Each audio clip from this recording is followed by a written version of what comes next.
Assalamualaikum warahmatullahi wabarakatuh.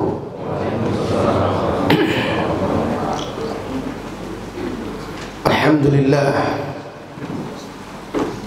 hamdan katsiran tayyiban mubarakan fihi kama yuhibbu rabbuna wa yarda. Asyhadu an la ilaha illallah wahdahu la syarika lah wa asyhadu anna Muhammadan abduhu wa rasuluh sallallahu alaihi wa ala alihi wa ashabihi wa man sara ala nahjihi wa tamassaka bi sunnatihi ila yaumiddin wa sallama tasliman katsira, amma ba'd. Jamaah salat subuh yang semoga senantiasa dirahmati dan diberkahi oleh Allah Subhanahu wa taala. Alhamdulillah, syukur kita kehadirat Allah tabaraka wa taala yang telah menghidupkan kita setelah mematikan kita. Dan kehidupan yang sebenarnya di dunia ini adalah kehidupan hati. Banyak orang yang bangun dari tidurnya, tapi hatinya tidak ikut bangun. Hati yang bangun, yang hidup, maka dia akan bergegas dan bersegera melangkah dalam kegelapan menuju rumah-rumah Allah untuk memenuhi panggilan azan. Maka ini adalah nikmat yang sangat besar. Nabi kita yang mulia sallallahu alaihi wasallam bersabda, Basyiril mashina fi dhalal bin nuri tami yaumil qiyamah. Sampaikan kabar gembira kepada orang-orang yang berjalan dalam kegelapan. Maksudnya berjalan dalam kegelapan untuk menuju sholat, bahwasanya mereka mendapatkan cahaya yang sempurna kelak di hari kiamat. Mudah-mudahan kita semuanya mendapat kabar gembira tersebut di hari kiamat. Amin. Salawat dan salam untuk Nabi kita yang mulia sallallahu alaihi wasallam, sebaik-baik suri tauladan bagi kita semuanya. Kaum muslimin dan muslimat yang semoga senantiasa dirahmati dan diberkahi oleh Allah Subhanahu wa taala. Pembahasan tentang berbakti kepada orang tua dan bahaya kedurhakaan, pembahasan yang sering kita dengar, sering dibahas, tapi sebagai manusia kita memang perlu selalu diingatkan. Apalagi kita melihat betapa di zaman sekarang ini kita dapati tidak sedikit anak-anak yang melupakan hak-hak kedua orang tuanya. Begitu gampang dan mudah membuat sedih dan menangis kedua orang tuanya. Padahal bahaya akibat kedurhakaan itu sangatlah besar di dunia maupun di akhirat. Maka perlu kita selalu mengingat masalah ini. Saudara-saudari kaum muslimin dan muslimat, ada dua hak yang sangat besar yang wajib kita tunaikan Dan kedua hak ini tidak pernah lepas dari hidup kita. Yang pertama, hak Allah Subhanahu wa ta'ala yang telah menciptakan kita dan melimpahkan segala nikmat-nikmatnya kepada kita. Maka wajib kita tunaikan, yaitu mengibadati Allah Subhanahu wa ta'ala dan tidak menyekutukannya dengan suatu apapun. Kemudian hak yang kedua, hak kedua orang tua yang Allah menciptakan kita dengan sebab kedua orang tua kita. Mereka sebab terciptanya kita, mereka sebab adanya kita. Mereka pula lah yang berjasa mendidik, membesarkan kita. Maka dua hak ini dua hak yang sangat besar, yang berkali-kali diulang-ulang oleh Allah Subhanahu wa ta'ala di ayat-ayatnya di dalam Al-Quran, di beberapa tempat dalam surat-surat Al-Quran. Di antaranya firman Allah Subhanahu wa ta'ala di surat An-Nisa ayat 36, wa'budullaha wa la tusyriku bihi syai'a wa bil walidaini ihsana.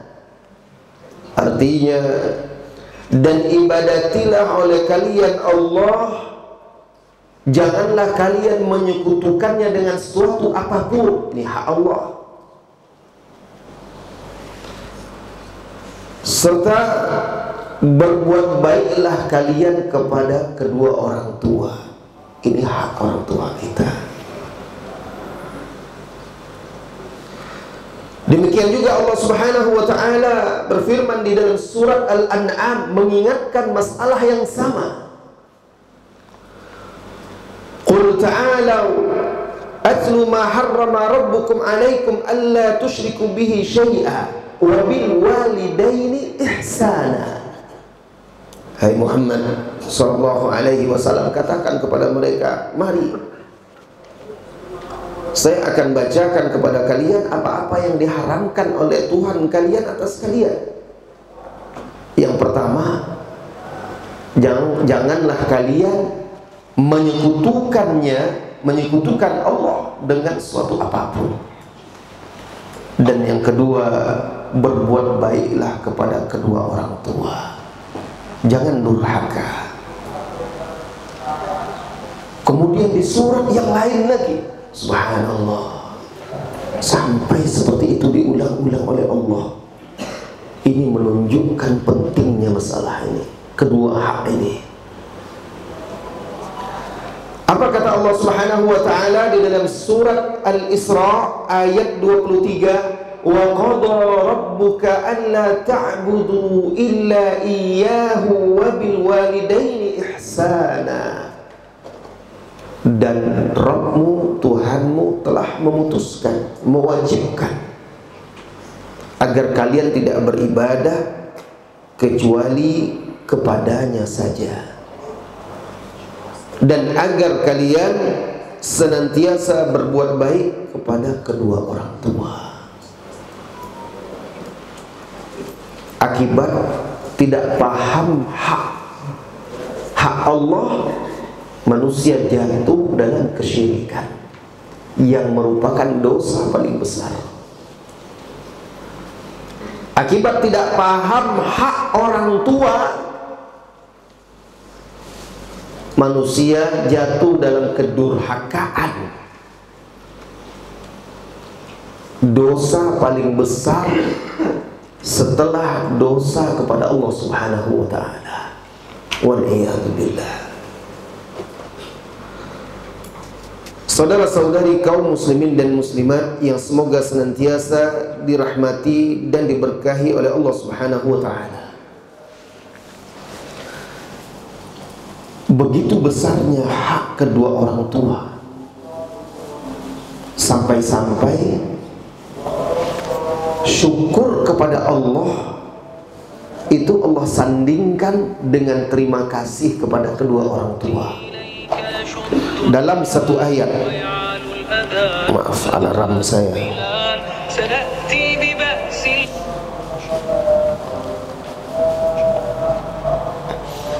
Ini masih alarm Pekanbaru, maaf.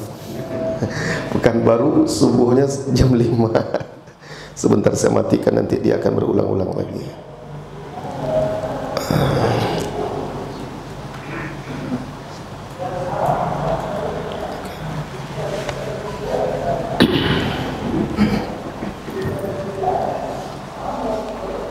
Baik. Allah Subhanahu wa ta'ala berfirman di dalam surat Luqman ayat 14. Anishkurli waliwalidayka ilayyal masir. Agar engkau bersyukur kepadaku, kata Allah, dan juga berterima kasih kepada kedua orang tuamu. Kepadakulah tempat kembali. Jadi orang yang tidak berterima kasih kepada kedua orang tua, dia tidak akan bersyukur kepada Allah Subhanahu wa ta'ala. Barang siapa yang bersyukur kepada Allah, maka dia juga wajib bersyukur, berterima kasih kepada kedua orang tua. Apabila ada orang mengaku dia bersyukur kepada Allah, tapi ternyata dia tidak berterima kasih kepada kedua orang tuanya, tidak membalas budi baik kedua orang tuanya, maka Allah tidak akan terima dari dia. Al-Imam Ibnu Katsir dan ulama-ulama tafsir lainnya membawakan perkataan Ibnu Abbas radhiyallahu anhuma ketika para ulama menafsirkan ayat ini. Kata Ibnu Abbas, faman syakarallaha wa lam yashkur walidayhi lam yuqbal minhu. Siapa yang mengaku berterima kasih, bersyukur kepada Allah, tapi ternyata dia tidak berterima kasih kepada kedua orang tuanya, Allah tidak terima dari dia, karena itu bentuk kedurhakaan. Begitu besarnya kedudukan orang tua itu, wahai para anak, dan kita semuanya adalah anak yang punya orang tua. Walaupun kita sudah tua, kita punya orang tua. Mungkin dia telah wafat, dan dia tetap punya hak, setidaknya hak untuk kita doakan. Begitu besarnya kedudukan kedua orang tua, sampai-sampai ketika seseorang datang kepada Rasulullah SAW, lalu dia berkata, wahai Rasulullah, ayahku ingin mengambil hartaku. Hadis ini diriwayatkan oleh sahabat Jabir bin Abdullah. Ada seorang laki-laki mengadu kepada Rasulullah SAW karena ayahnya mungkin ada kebutuhan, lalu ayahnya ingin mengambil hartanya. Aku ini punya harta, aku punya anak-anak, aku punya kebutuhan, tapi ayahku ingin mengambil hartaku. Apa jawab Rasulullah SAW? Qal anta wa maluka li abik. Engkau ini dan hartamu adalah milik ayahmu. Allahu Akbar. Ya, orang tua memang tidak boleh semena-mena. Orang tua tidak boleh semena-mena mengambil harta anaknya. Tapi ketika orang tua butuh, maka kita ini siapa? Tanpa mereka kita tidak akan ada di dunia ini. Oleh karena itulah Rasulullah ingin menanamkan kepada dia betapa besarnya hak ayahnya itu. Karena sebagian anak ada yang pelit, dia sudah sukses dan berhasil, tapi pelit kepada kedua orang tuanya. Kalau tidak diminta orang tuanya, dia nggak ngasih. tuanya butuh, sementara dia punya, dia tidak berikan kepada orang tuanya. Ini bentuk kedurhakaan. Datanglah seseorang, dan hadis ini sahih diriwayatkan oleh Al-Imam Al-Bukhari. Datang seseorang kepada Rasulullah SAW minta izin untuk berjihad. Izin berjihad. Maka Nabi SAW pun bertanya kepada dia, ahayyun walidaik, apakah kedua orang tuamu masih hidup? Dia menjawab, masih ya Rasulullah SAW. Maka Rasulullah SAW pun berkata kepada dia, fafihima fajahid, berjihadlah kamu pada kedua orang tuamu. Maksudnya apa? Berjihadlah kamu dengan berbakti kepada keduanya. Jadi bakti kepada kedua orang tua itu sebanding dengan jihad.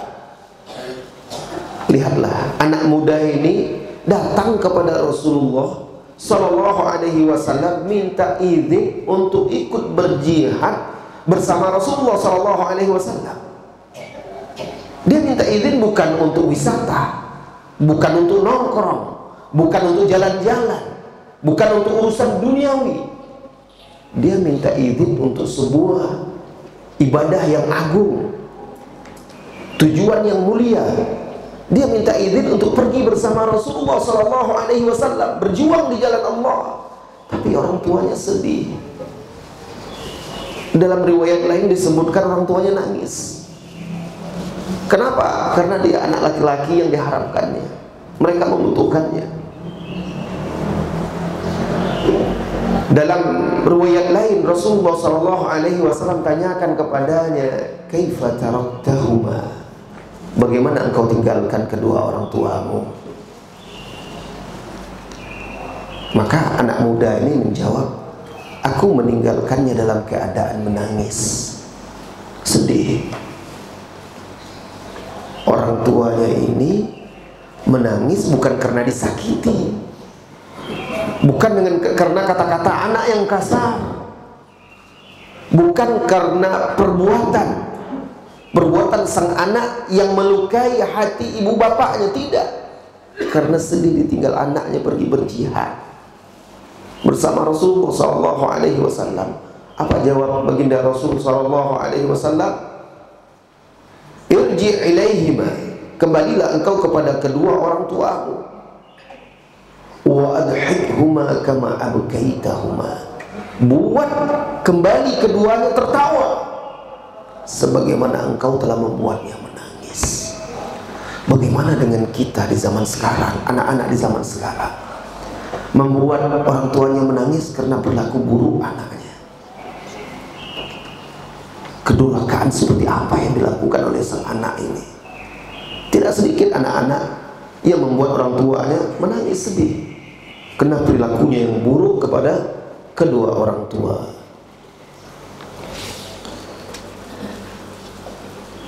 Kaum muslimin dan muslimat yang semoga senantiasa dirahmati dan diberkahi oleh Allah Subhanahu wa ta'ala.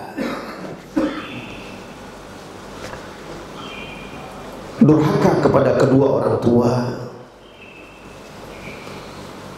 adalah dosa paling besar. Pernah Rasulullah SAW bersabda di dalam hadis Bukhari dan Muslim, ala unabbi'ukum bi akbaril kabair, maukah kalian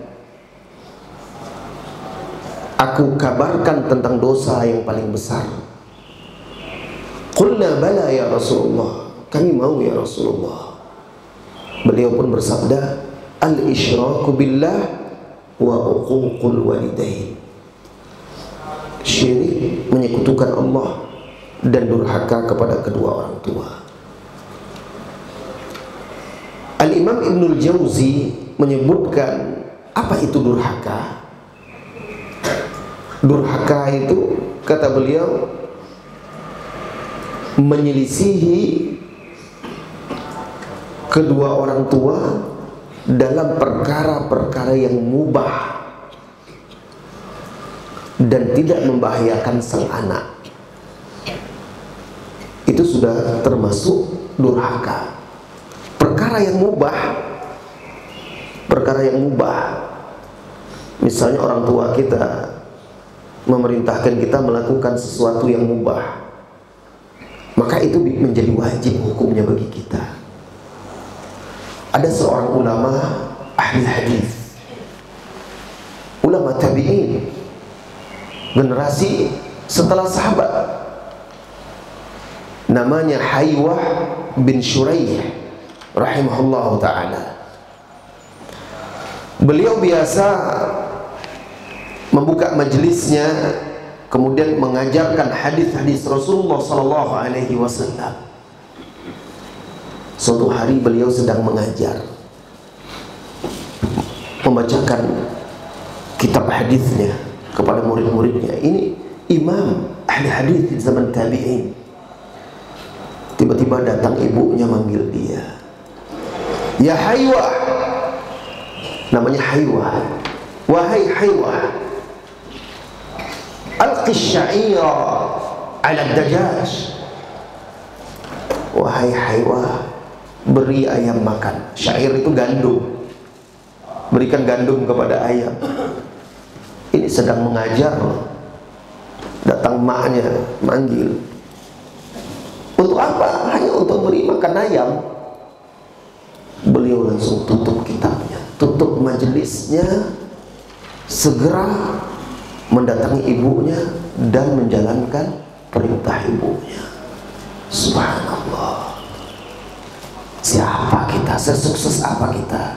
Kita tetaplah anak orang tua kita. Kenapa beliau lakukan itu? Karena beliau tahu betapa besarnya kedudukan orang tuanya, dan karena beliau tahu betapa besarnya dosa durhaka kepada kedua orang tua, bahkan dalam perkara yang hanya perkara sepele seperti itu dalam mata kita. Tapi dia tidak mau selisihi orang tuanya, karena itu bagian dari kedurhakaan kalau dia tidak patuh. Kadang orang tua kita telepon atau kirim pesan, "Nak, kesini ya." "Ayah, insya Allah." Tapi kita enggak juga datang-datang. Mungkin pikiran kita nantilah, sama si sibuk, sama si ajak waktu. Subhanallah. Orang tua kita nunggu sampai panjang matanya, melihat ke pintu rumahnya, anaknya tak kunjung datang. Ditelepon, di WA lagi, "Kok belum datang? Kemana?" "Oh ini mak, ini pah, ini ya." Buat alasan. Subhanallah. Kalau saja orang ini tahu bahwa ayah ibunya itu adalah pintu sorga yang paling tengah, dia tidak akan sia-siakan. Bahkan itu jalan masuk sorga yang paling mudah bagi dia, yang Allah berikan kepada dia. Dia tidak akan lakukan seperti itu. Saudara-saudari kaum muslimin dan muslimat yang semoga senantiasa dirahmati dan diberkahi oleh Allah Subhanahu wa taala. Durhaka adalah perbuatan yang diharamkan oleh Allah Subhanahu wa taala. Di dalam hadis yang sahih, Rasulullah sallallahu alaihi wasallam bersabda, "Innallaha harrama 'alaikum uquqal ummahat wa wa'dal banat wa karraha lakum qila wa qala wa kathratas su'al wa idha'atal mal." Sesungguhnya Allah mengharamkan atas kalian durhaka kepada ibu, serta wa'dul banat, menguburkan anak perempuan. Karena dahulu ada perbuatan orang-orang jahiliyah, sebagian mereka membunuh dan menguburkan anak perempuan mereka karena dianggap aib.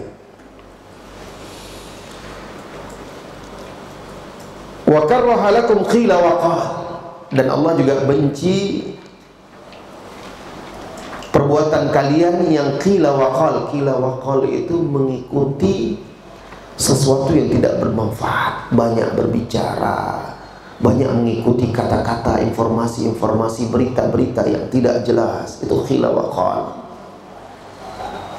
Di zaman sekarang lihat itu dibenci oleh Allah. Begitu mudahnya orang kan, apalagi di era derasnya arus informasi dan globalisasi sekarang. Qila wa qal ini ujian yang sangat berat.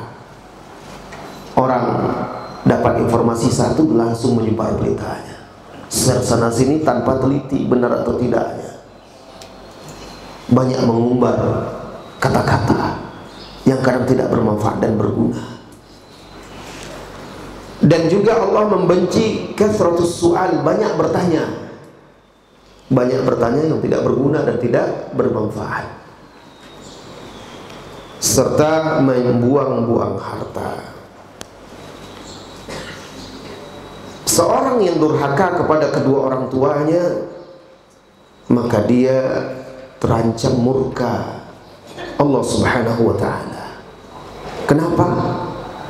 Karena ridha Rabb fi ridhal walidain wa sukhtur Rabbi fi sukhtil walidain.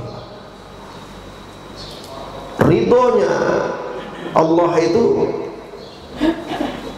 ada pada keridhaan kedua orang tua, dan kemurkaan Allah itu ada pada kemurkaan kedua orang tua. Subhanallah. Anak yang diridhoi oleh kedua orang tuanya, maka dia akan hidup diridhoi oleh Allah. Orang kalau sudah diridhoi oleh Allah, kebahagiaan apalagi yang lebih besar daripada itu. Urusannya akan dimudahkan oleh Allah, dijauhkan dari segala keburukan, diberi hidayah dan keberkahan dalam hidupnya. Ini orang-orang yang diridhai oleh Allah Subhanahu wa ta'ala, dan di akhirat dimasukkan ke dalam surga. Sebaliknya orang yang dimurkai oleh Allah Subhanahu wa ta'ala, dibenci oleh Allah Subhanahu wa ta'ala karena orang tuanya murka kepada dia, karena orang tuanya membenci dia, maka hidupnya akan gelap gulita, sengsara, tidak akan ada kesuksesan dalam hidupnya. Kalaupun dia berhasil di dunia, itu hanya sementara. Kebahagiaan itu tidak akan diraih oleh dia. Subhanallah. Saudara-saudari kaum muslimin dan muslimat, tidak ada azab yang disegerakan hukumannya di dunia ini seperti kedurhakaan kepada kedua orang tua. Jadi durhaka itu, Bapak Ibu jemaah semuanya, azabnya disegerakan di dunia, kemudian azab yang lebih berat dan lebih dahsyat menanti di akhirat. Rasulullah SAW bersabda, kullu dzunub yuakhirullahu minha ma syaa ila yaumil qiyamah. Semua dosa-dosa itu Allah tunda hukumannya sesuai dengan kehendak Allah di hari kiamat nanti. Illal baghy wa uquqal walidain, illal baghya wa uquqal walidain, kecuali perbuatan zalim dan durhaka kepada kedua orang tua. Hukumannya, azabnya Allah berikan di dunia langsung, kemudian nanti di akhirat menunggu azab yang lebih berat. Perbuatan zalim, karena doa orang yang dizalimi ini dikabulkan oleh Allah Subhanahu wa ta'ala. Maka kalau orang yang terzalimi, dizalimi ini mengangkat tangannya, memanjatkan doanya, mengetuk pintu langit, memohon kepada Allah, maka tunggulah kesengsaraan dan hukuman di dunia bagi orang yang berbuat zalim ini. Begitu juga doa orang tua yang lagi marah, melihat kedurhakaan anaknya, lalu dia mengangkat tangannya, mendoakan agar Allah menghukum anaknya, maka dosanya disegerakan oleh Allah Subhanahu wa ta'ala, hukumannya. Dan itu banyak fakta-fakta dan bukti-buktinya. Nabi kita yang mulia juga menceritakan, siapa di antara kita yang tidak pernah mendengar kisah Juraij. Semua kita bisa pernah mendengarnya. Juraij ini secara singkat seorang pemuda ahli ibadah di zaman Bani Israel. Anak muda yang menghabiskan umurnya di saumah, di tempat ibadahnya. Sepanjang hari ibadah saja, subhanallah. Ibadah. Itu kan susah mencari pemuda seperti itu. Kalau kata orang sekarang kan, karena kejahilan dia, langsung orang-orang mengucapkan pemuda surga. Sebenarnya tidak boleh, karena hanya Allah yang tahu seseorang itu masuk surga atau tidak. Tapi boleh kita doakan atau kita harapkan pemuda ini, insya Allah mudah-mudahan dia calon-calon pemuda surga.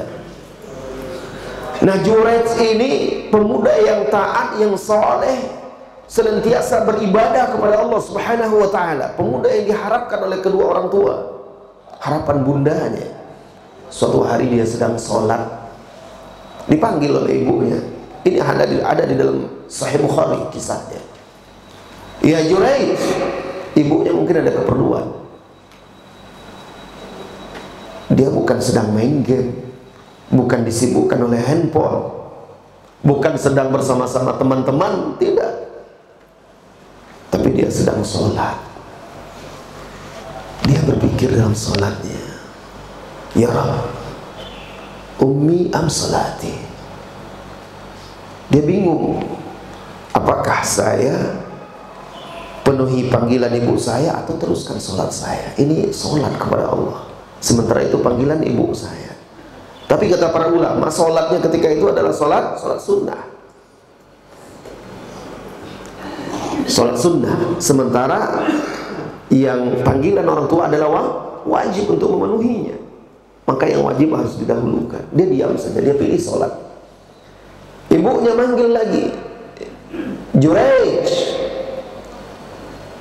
Dia kembali putuskan untuk melanjutkan sholat. Nantilah sudah sholat, saya akan penuhi panggilan ibu saya. Sampai 3 kali, kesal ibunya, marah ibunya. Langsung ibunya melafazkan doa. Melafazkan doa, ya Allah, jangan wafatkan Juraij sampai dia melihat wanita pelacur, wanita baghiyah. Dan Allah kabulkan langsung doa itu. Jadi di kampung dia itu ada orang-orang yang tidak suka kepada dia, sekelompok orang.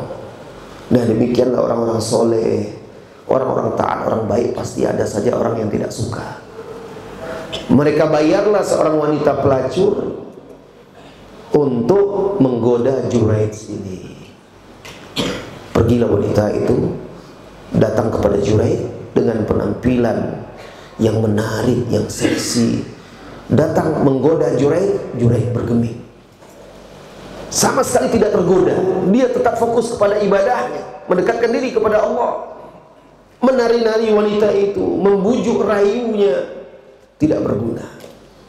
Begitu kuatnya keimanan Juraij ini. Akhirnya wanita ini pun putus asa. Gagal dia untuk merusak Juraij. Lalu pergi dia, kemudian dia berzina, na'udzubillah, berzina dengan seorang penggembala. Kemudian berjalan waktu dia hamil lalu melahirkan. Lihat prosesnya panjang itu. Ketika dia melahirkan, mulai heboh kampung itu. Ada wanita ini melahirkan, nggak ada suaminya, ayah anak itu nggak ketahuan. Ditanya siapa ayahnya, maka wanita ini pun memfitnah Juraij. Dia katakan Juraij. Marahlah orang-orang kampung itu. Kenapa marah? Juraij yang selama ini taat kepada Allah, menghabiskan masa mudanya dengan beribadah, ternyata itu hanya topeng saja. Rupanya di belakang kita dia berbuat dosa, berbuat maksiat. Karena kebiasaan manusia kan tidak teliti, tidak tabayyun, tidak meneliti dulu berita, langsung diterima saja, padahal itu fitnah, kebohongan. Itulah kebiasaan manusia. Padahal Junaid nggak ngapa-ngapain. Langsung digoreng berita itu, heboh. Datang mereka beramai-ramai, bawa kampak, bawa alat-alat semuanya. Mereka hancurkan tempat ibadah Junaid itu. Bayangkan, mereka robohkan. Allah marah. Bahkan mereka hendak menghukum Junaid. Hampir saja Junaid itu dimasa sama mereka, dihakimi masa. Tapi Junaid berkata, bawa anak itu ke sini. Maka anak bayi itu pun dibawa, belum bisa berbicara. Kemudian Junaid sholat 2 rakaat, lalu dia colek perut bayi itu sambil berkata, man abuk, siapa ayahmu? Di hadapan manusia semuanya. Ini karomah yang Allah berikan kepada dia. Maka si bayi itu pun berkata, penggembala fulan. Maka tersingkaplah hakikat itu. Orang-orang akhirnya menyadari kesalahan dan kekeliruan mereka. Mereka minta maaf kepada Junaid, dan mereka meminta izin kepada Junaid untuk membangun lagi dengan mewah dan megah tempat ibadahnya tersebut. Tapi Junaid tidak mau.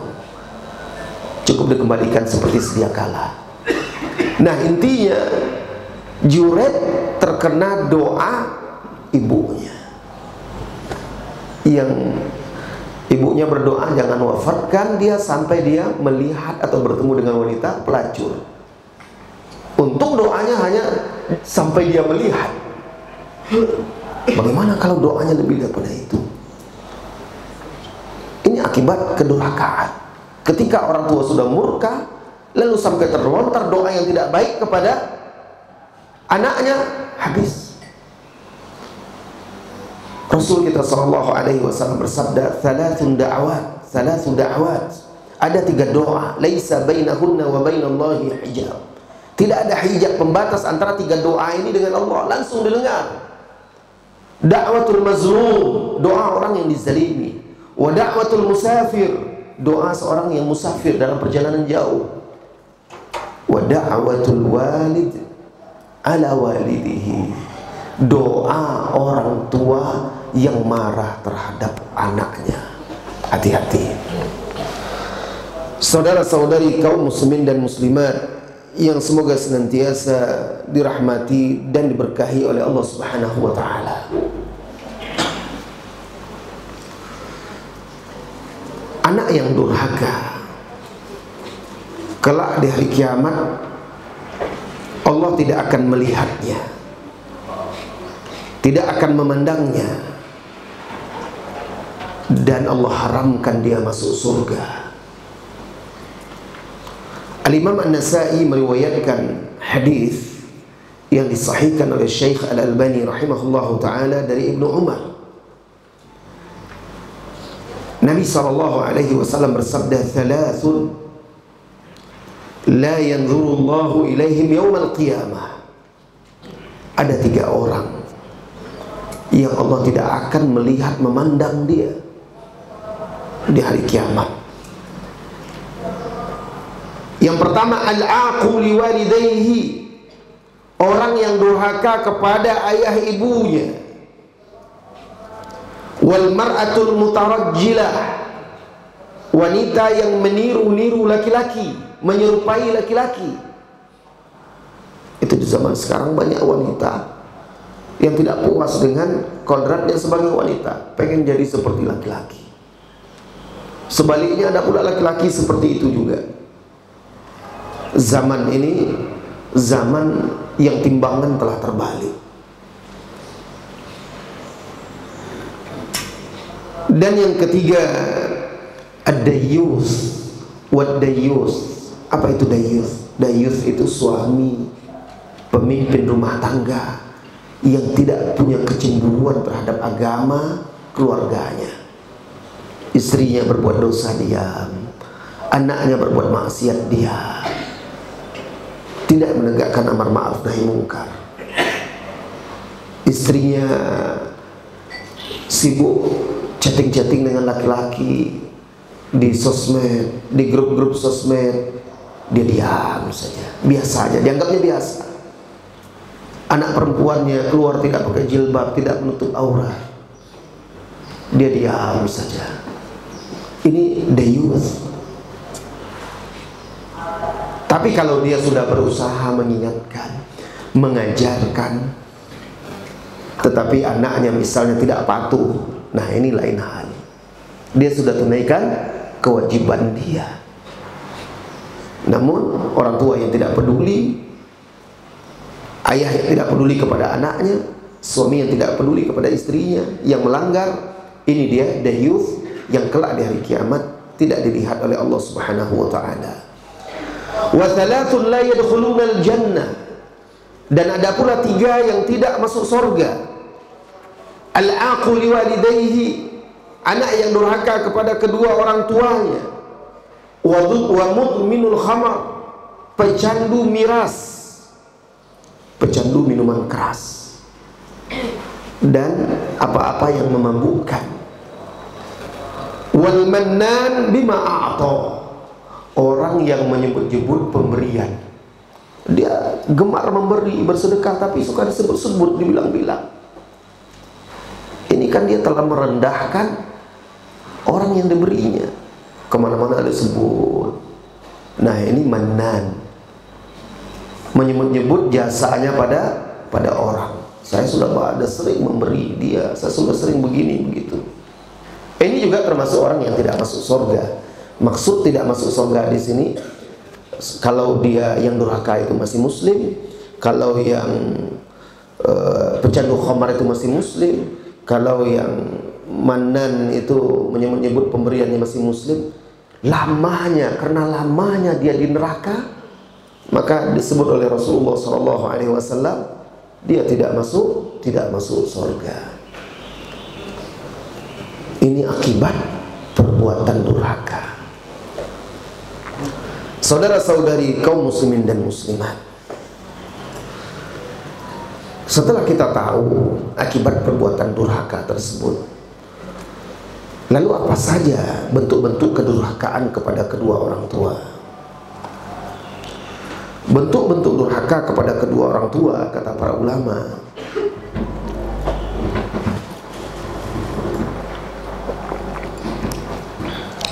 segala sesuatu yang bisa menyebabkan kedua orang tua tersakiti, besar maupun kecil, perkataan ataupun perbuatan, sesuatu yang bisa menyakiti orang tua baik secara fisik maupun mental.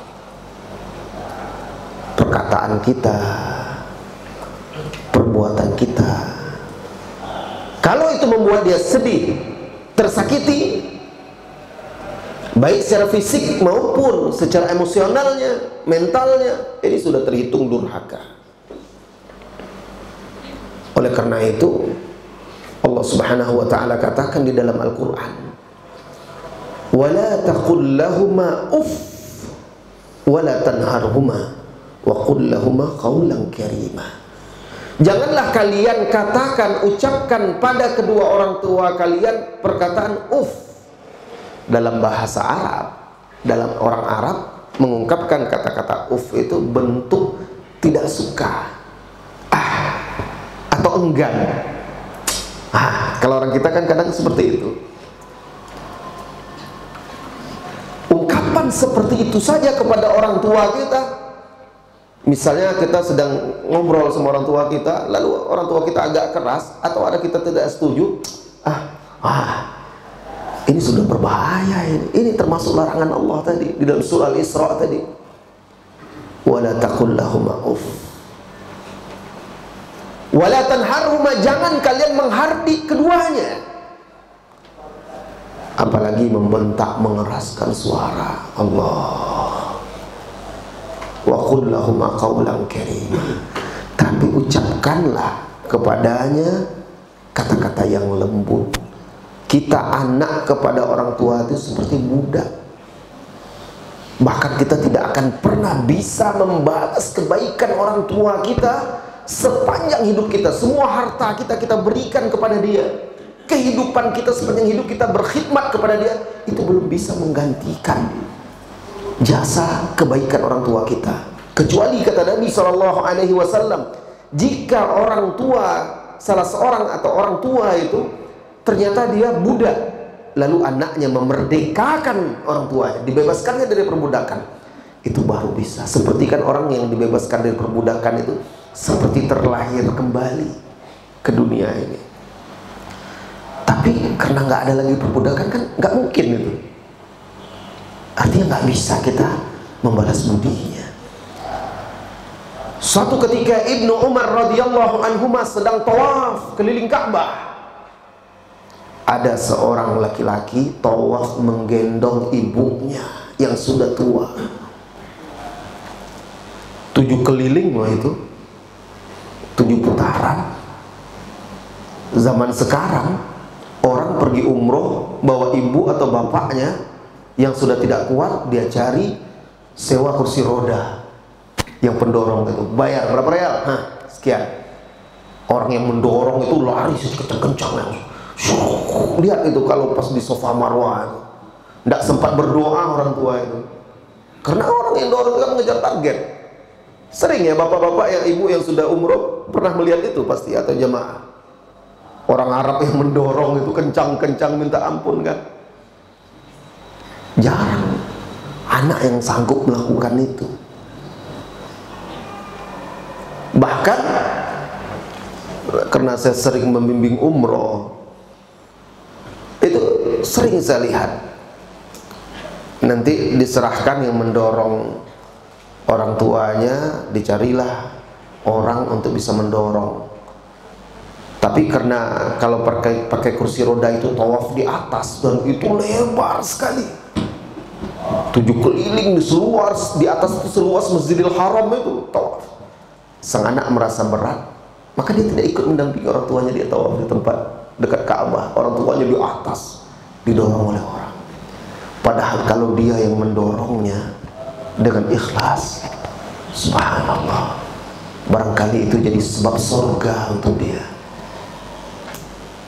Nah, orang ini di zaman Ibnu Umar radhiyallahu anhu ini tawaf di sekeliling Ka'bah sambil menggendong ibunya.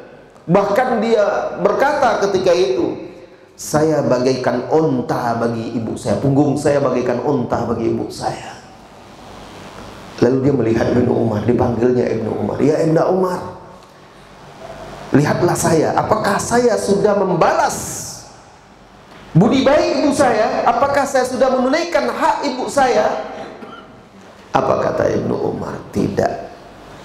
Bahkan satu rintihan, erangan, satu tarikan nafas ibumu ketika melahirkanmu itu tidak tergantikan olehmu. Allahu Akbar.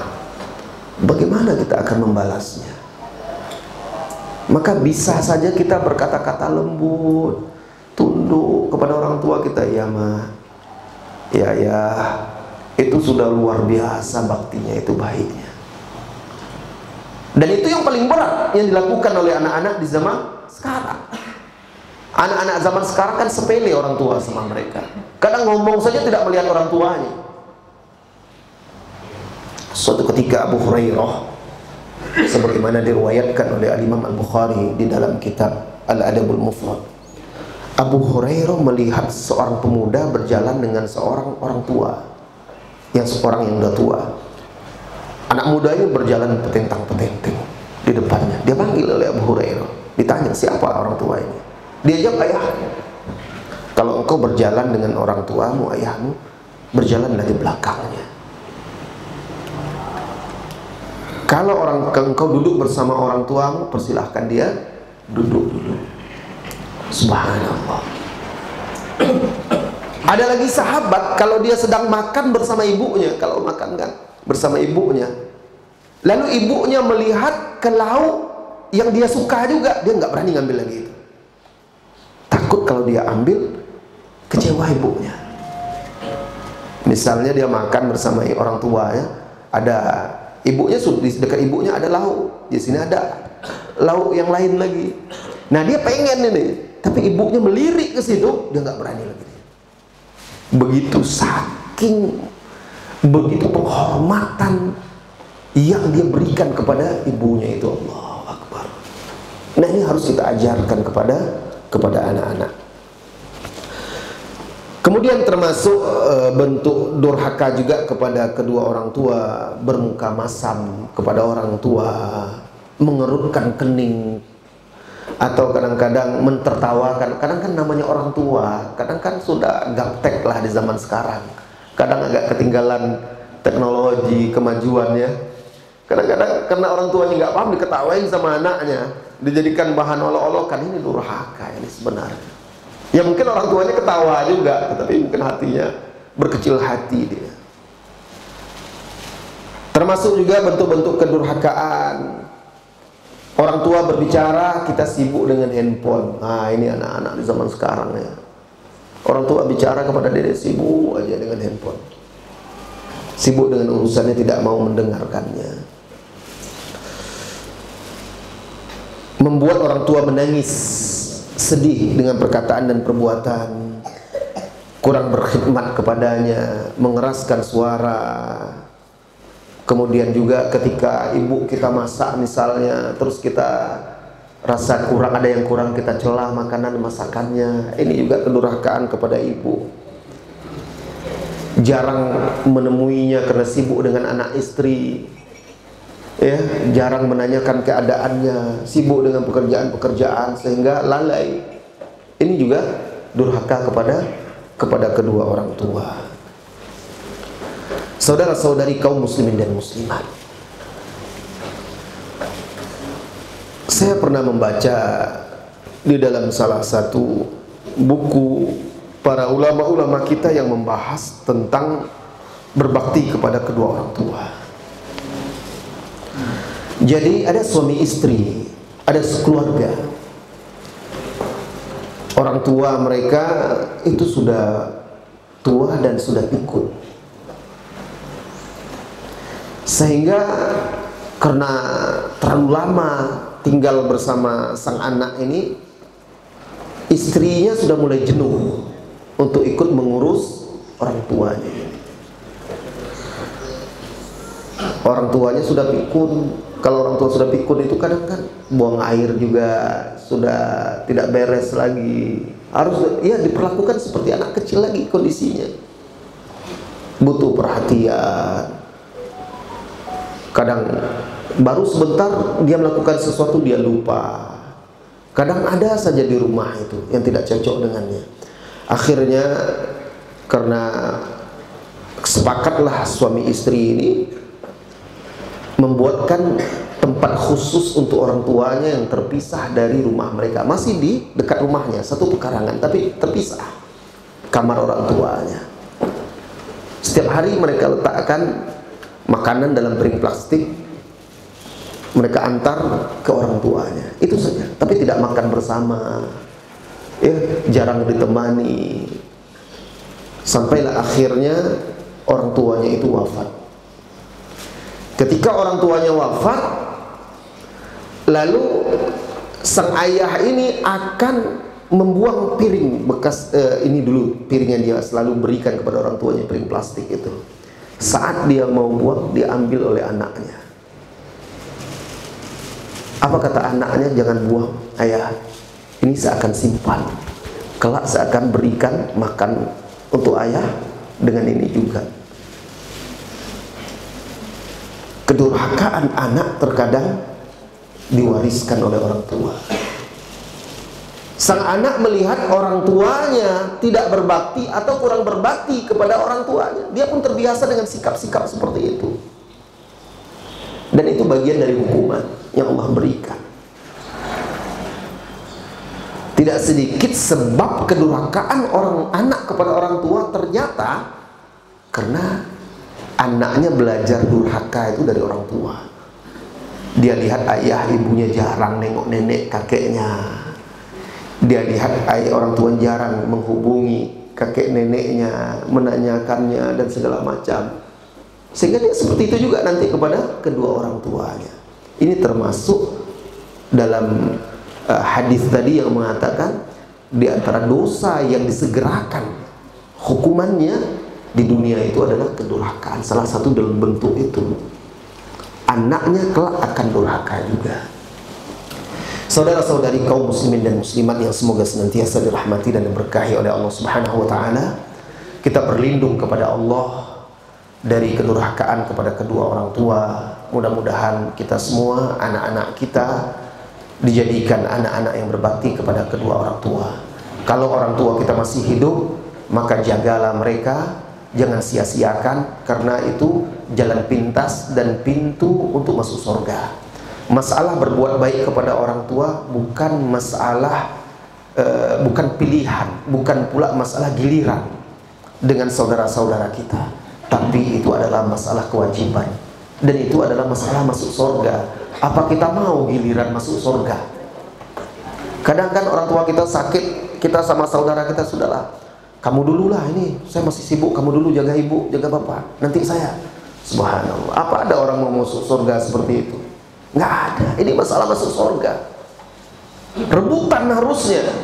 Jangan mau kalah kalau masuk surga itu. Maka kalau masih hidup orang tua kita, rawat, jaga, berbuat baik, berbakti kepadanya, bahagiakan dia. Kalau orang tua kita sudah wafat, perbanyak doa untuk orang tua kita.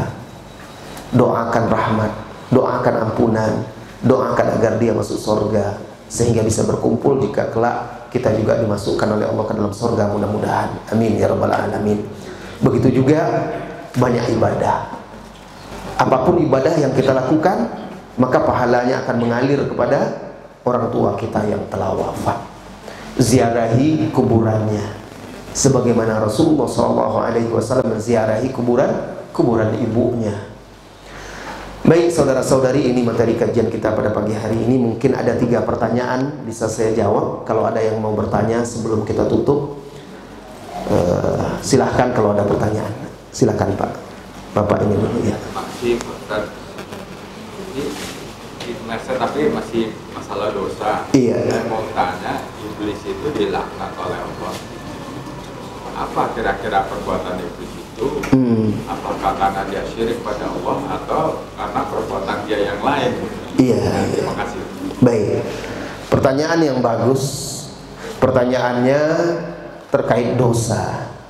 Iblis itu makhluk yang dilaknat oleh Allah. Apa yang membuat dia dilaknat? Apakah karena syirik atau ada dosa-dosa yang lainnya? Dosa iblis yaitu dia telah menyekutukan Allah dengan menuhankan diri dia. Dia nggak patuh kepada Allah. Orang yang tidak patuh kepada Allah lebih patuh kepada hawa nafsu dia, maka dia sudah membuat tandingan bagi Allah. Makanya Allah berfirman, afara'aita man ittakhadha ilahahu hawa. Apakah kalian melihat orang-orang yang telah menjadikan hawa nafsu dia sebagai ilah, Tuhan-Tuhan tandingan bagi Allah. Orang kalau sudah mematuhi hawa nafsunya, meninggalkan perintah Allah, ini bisa jatuh kepada kesyirikan. Nah, iblis ini dia di surga bersama malaikat dan juga Adam dan Hawa. Iblis diciptakan lebih dahulu daripada Adam. Ketika Adam diciptakan, lalu dengan hikmah dan kehendak Allah, Allah ajarkan Adam ilmu pengetahuan, wa 'allama Adam al-asma'a kullaha. Dan Allah ajarkan kepada Adam itu seluruh nama-nama yang tidak diketahui oleh malaikat dan juga iblis. Lalu setelah selesai diciptakan, Allah perintahkan malaikat seluruh penghuni surga untuk sujud kepada Adam. Ini perintah Allah. Allah yang memerintahkan seluruh makhluk wajib tunduk dan patuh. Lalu Allah ceritakan itu di surat Al-A'raf, kemudian di surat Toha, dan seterusnya. Banyak ayat-ayat yang menceritakannya. Seluruh malaikat sujud kecuali iblis. Aba wastakbar wa kana minal kafirin. Dia tidak mau patuh dan dia sombong kepada Allah, angkuh, dan dia termasuk orang-orang kafir. Lalu Allah tanyakan kepada iblis ini, ma mana'aka an tasjuda id amartuk. Hai iblis, apa yang menghalangimu untuk sujud kepada Adam saat aku perintahkan? Sujud ini bukan sujud ibadah, tapi penghormatan. Apa jawab iblis? Qala ana khairum min. Aku lebih baik daripada dia. Dosa dia ini sombong. Kesombongan inilah yang membuat dia tidak patuh kepada Allah, sehingga dia merasa lebih tinggi dan lebih mulia. Dan di sorga itu tidak boleh ada yang sombong. Kesombongan itu hanya sifat Allah. Makhluk tidak boleh sombong. Dia merasa lebih tinggi. Ana khairum minhu. Aku lebih baik daripada Adam, wahai Rabb. Khalaqtani min nari wa khalaqtahu min tin. Engkau ciptakan aku dari api, sementara Adam engkau ciptakan dari tanah. Aku lebih mulia daripada dia. Dia merasa dia yang lebih tahu daripada Allah siapa yang mulia. Nah, karena itulah akhirnya Allah hukum dia dengan hikmahnya Allah, kehendak Allah. Allah berbuat sesuai dengan kehendaknya karena dia yang maha kuasa, dia menciptakan.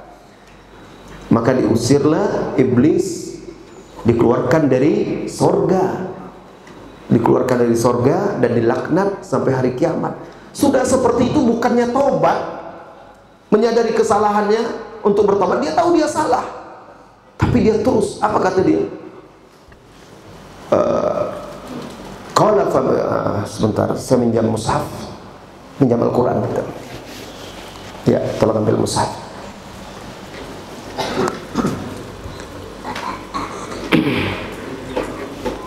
Syukran. Ketika Allah mengusir dia dari sorga, Allah katakan kepada dia waktu itu, qala fahbit minha fama yakunu laka an tatakabbara fiha fakhruj innaka minas saghirin.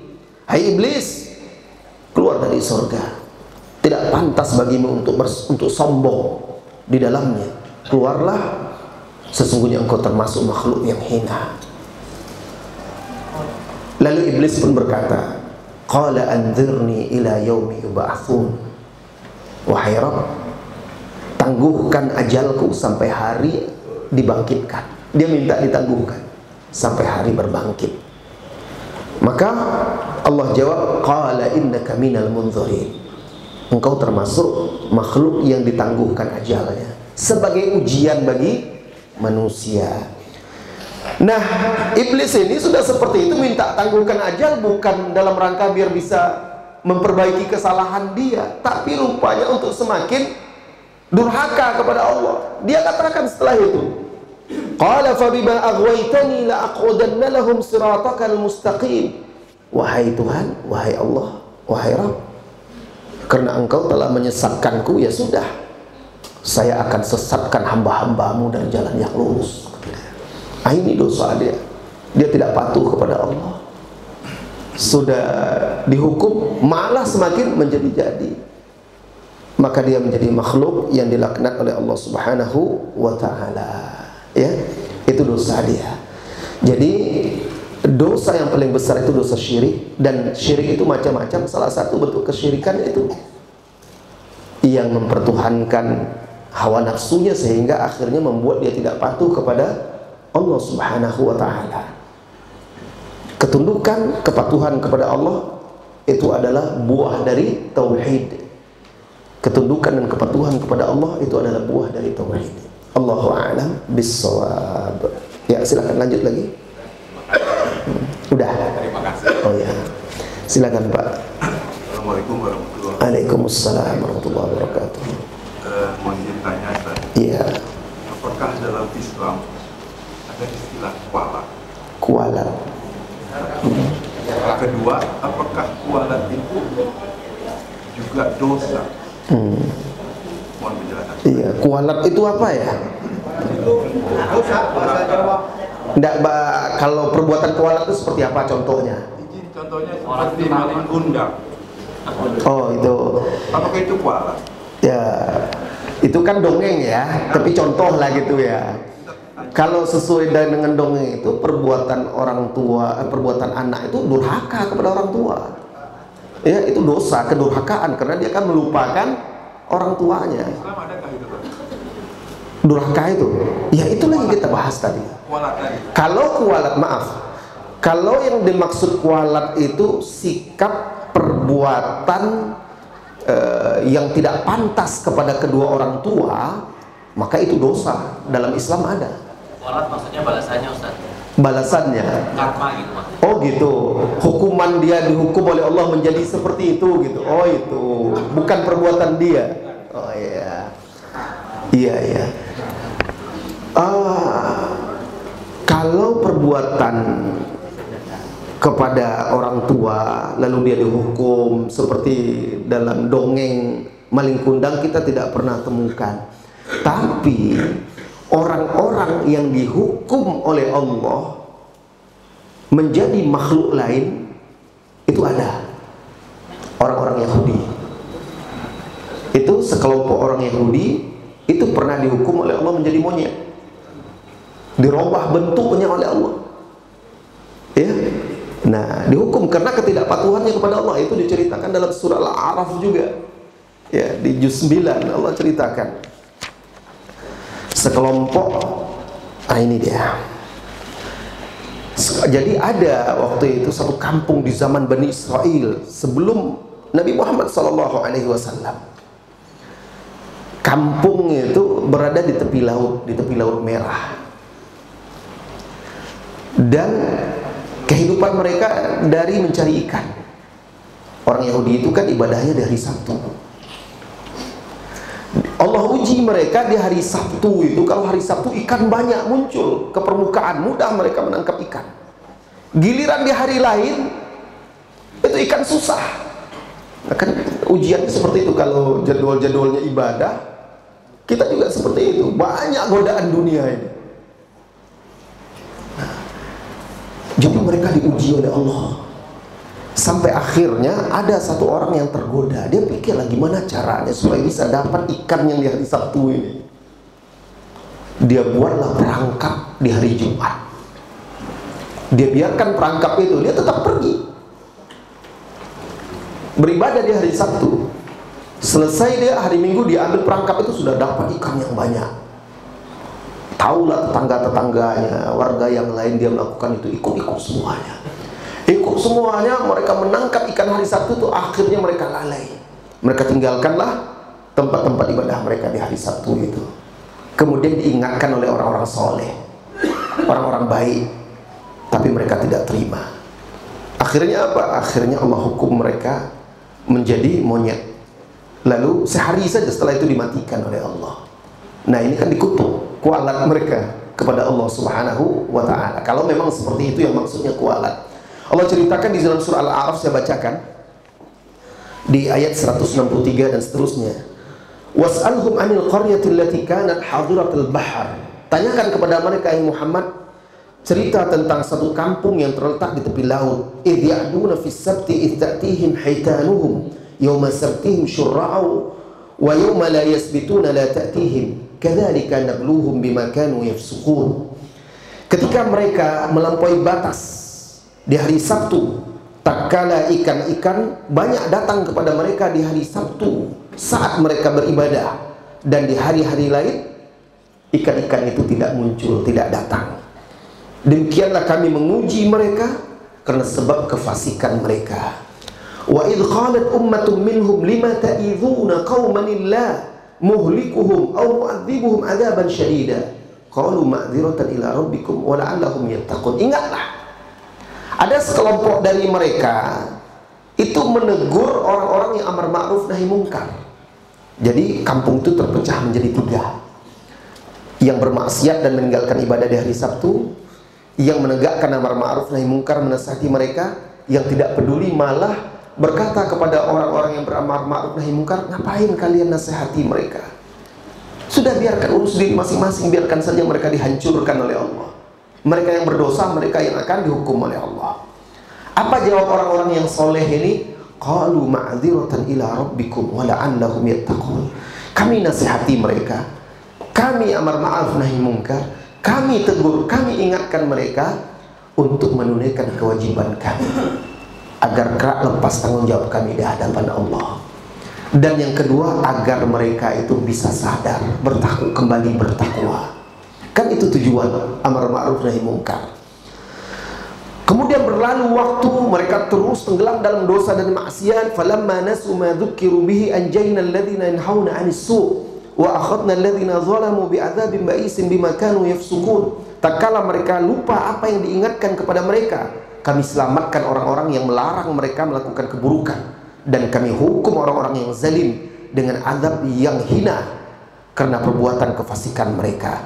Falamma atau amma nuhu anhu qulna lahum kunu qiradatan khasiin. Tatkala mereka terus bersikeras dengan dosa mereka itu, melakukan apa yang dilarang itu, kami katakan kepada mereka, kunu qiradatan khasiin, jadilah kalian kera-kera yang hina.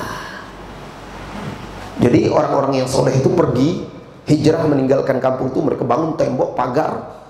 Besoknya mereka lihat kampung itu kok sunyi, kok tidak ada terdengar lagi. Mereka lihat ternyata sebagian keluarga-keluarga mereka sudah berubah jadi monyet, dihinakan oleh Allah Subhanahu wa ta'ala. Umat terdahulu juga ada yang dihukum oleh Allah, dihujani dengan batu, ya, umat Nabi Lut, kaum LGBT. Akhirnya Nabi Lut diperintahkan untuk meninggalkan kampung dia karena umatnya tidak berubah juga, tidak meninggalkan maksiat itu. Padahal sudah ditawarkan oleh Nabi Lut, kalau kalian ingin menikah, nikah dengan anak-anak perempuan saya silahkan, tapi jangan ganggu, ada tamunya waktu itu laki-laki, malaikat yang menjelma sebagai laki-laki, tapi mereka maksa. Allah perintahkan dini hari menjelang subuh Nabi Lut meninggalkan kampungnya dan jangan menoleh ke belakang. Setelah Nabi Lut keluar dari kampungnya dan jauh, Allah perintahkan malaikat Jibril mengangkat kampung tersebut sehingga suara anjingnya terdengar oleh malaikat-malaikat yang ada di langit pertama. Lalu setelah itu dibalikkan lagi ke bumi, tenggelam dengan mereka semua dan dihujani dengan batu. Ini umat-umat terdahulu. Kalau umat Nabi Muhammad SAW tidak ada azabnya yang seperti itu, ya. Tetapi azab yang disegerakan salah satunya durhaka, tapi tidak ada juga di dalam hadis sampai dihukum, dikutuk menjadi batu apa segala macam, tidak ada, ya. Nah, ada di zaman Rasulullah SAW itu yang tidak diterima oleh bumi. Karena dia seorang yang suka waktu itu mencela, menghina dan merendahkan Rasulullah SAW. Setiap dimakamkan, besoknya sudah dilemparkan lagi oleh bumi keluar, dan begitu seterusnya. Kenapa? Karena orang ini selalu mencela, menghina Rasulullah SAW. Allah langsung berikan. Ada juga di zaman-zaman setelah Rasulullah SAW diceritakan oleh para ulama kita, orang yang suka mencela, menghina Rasulullah SAW itu, maka dia dihinakan oleh Allah dengan dia diserang oleh anjing-anjing sampai dia mati.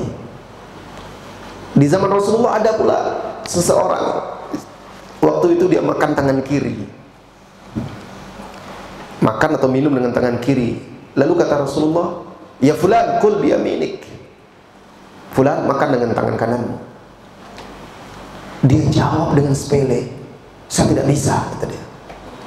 Jawaban dia itu bukan jawaban karena dia sakit, cacat atau apa, tidak, tapi karena dia tidak mematuhi perintah Rasulullah dan menganggap sepele dan remeh. Dia jawab tidak bisa. Maka kata Rasulullah SAW, dia berkata, la astati, saya tidak bisa. Maka kata Rasulullah SAW, engkau tidak akan bisa selama-lamanya. Maka tiba-tiba setelah itu tangan kanannya menjadi lumpuh dan dia tidak bisa lagi menyuap makanannya. Itu langsung dihukum oleh Allah. Nah, bedanya tidak dihukum seperti yang dilakukan, yang terjadi dalam dongeng-dongeng itu, ya. Allahu a'lam bissawab. Baik Bapak Ibu jamaah semuanya, sudah jam 6 lewat, ya. Kita cukupkan sampai di sini pertemuan kita. Mudah-mudahan ada 1-2 kata, 1 ayat, 2 ayat hadis yang mendapat tempat di hati kita, lalu membuahkan kebaikan pada diri kita dalam kehidupan kita. Amin ya rabbal alamin. Wa sallallahu wasallam ala nabiyyina Muhammadin walhamdulillahi rabbil alamin. Assalamualaikum warahmatullahi wabarakatuh.